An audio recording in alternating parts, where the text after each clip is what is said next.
Azog the Defiler.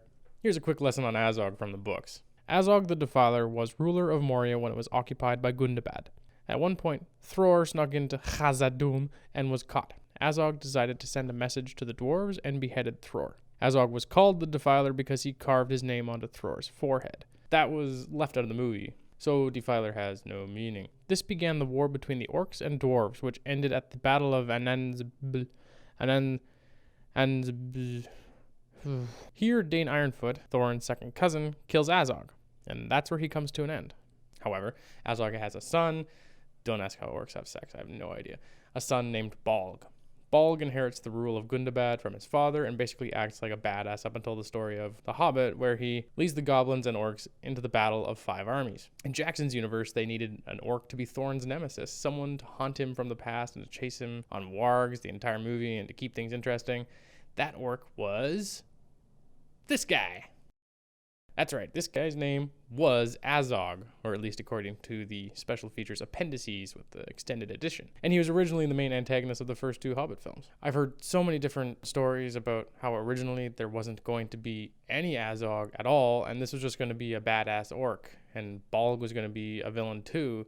Then they changed their minds and decided to bring Azog to replace this guy and Bolg, but Bolg is going to be in the next movie, but then they say this is Azog too and not Bolg. So at first there was no Azog in the movie, not even this flashback, but then after they split the movie into 3 and Bolg wouldn't appear until film 2, suddenly Yaznag wasn't delivering enough menace on his own. I don't know. It seems like such a fuck up. God, it feels like some sort of government cover-up. Seriously, they don't even address the movie split in the appendices. Long story short, Azog, as he exists in the movie, wasn't even imagined until weeks before release. A villain is something that should be clear in the script, not something that you just slap together at the last minute. So they reshoot a few scenes, shoot a few new scenes, and make it work. I still don't get splitting the movies into 3. It seemed to create more problems than it fixed. I didn't mind Azog at first. He was unlike any other orc we'd seen in the Middle-earth saga. He stood out, he had presence on the screen, and opens with this awesome fight scene. Now that I listed all the good things, let's move on to the things that pissed me off. Why doesn't Thorin kill him here? Did he forget? Aragorn knows what he's doing. Cut off the arm, then the head. Guess Thorin forgot to take his Ritalin and got distracted.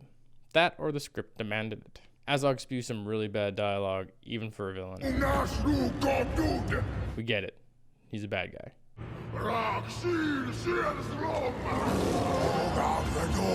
We get it already. Lurtz only had 2 lines and was twice as intimidating. Gothmog spoke a lot, but he got shit done. His ground forces almost took down Minas Tirith. Azog spends half of the movie tracking them down, shouting, and still fails. Why is he even tracking Thorin? Is it to settle old scores? Why wait so long? This happened years and years ago. He doesn't even seem to know that they're trying to reclaim Erebor. So he doesn't even have his facts straight. A lot of movie villains are often after the same thing as the protagonist, or are trying to stop them from achieving their ultimate goal, like in Raiders of the Lost Ark, The Last Crusade, The Shawshank Redemption, The Matrix, The Good, the Bad, the Ugly, Titanic, Terminator, Terminator 2, Gladiator, Amadeus, WALL-E, Up, The Princess Bride, No Country for Old Men, Star Wars, and every superhero movie ever made. Even Lord of the Rings trilogy has this. The free races want to destroy the ring, but Sauron and Saruman want to possess it. I think Azog would have worked better if there was a scene like this.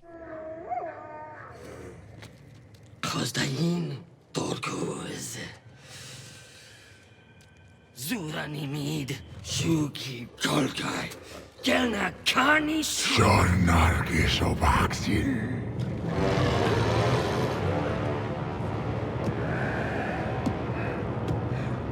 Nargis Kopti Rani Kostil Morganishtum Turim Hachad Sor Kokairas Obguranis Kiko Kairam Bagani.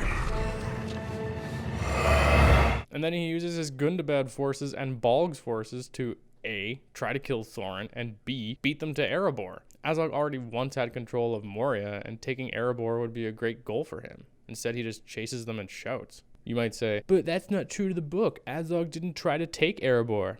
Bullshit. Azog being there is not true to the book, period.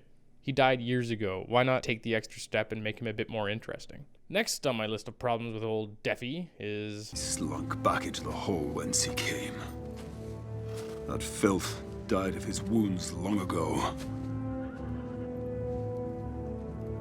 Balin and Gandalf clearly know or have good reason to think that Azog is still kicking around. Even the Goblin King brings it up, and we the audience know he's still alive. It's hard to make our hero protagonist heroic when everybody's a step ahead of him. So when this happens, Azog. I'm not thinking, go Thorin, go! I'm thinking, oh, he finally figured it out. Thanks for catching up, dumbass. Then Azog says the oldest and most cliched villain line.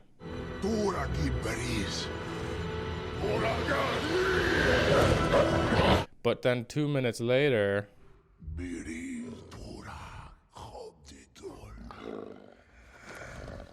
what? You've been chasing this guy for years, and now you won't even kill him yourself? Why would you send one of your smaller, weaker guys to do the job you've wanted to do yourself for, lazy writing.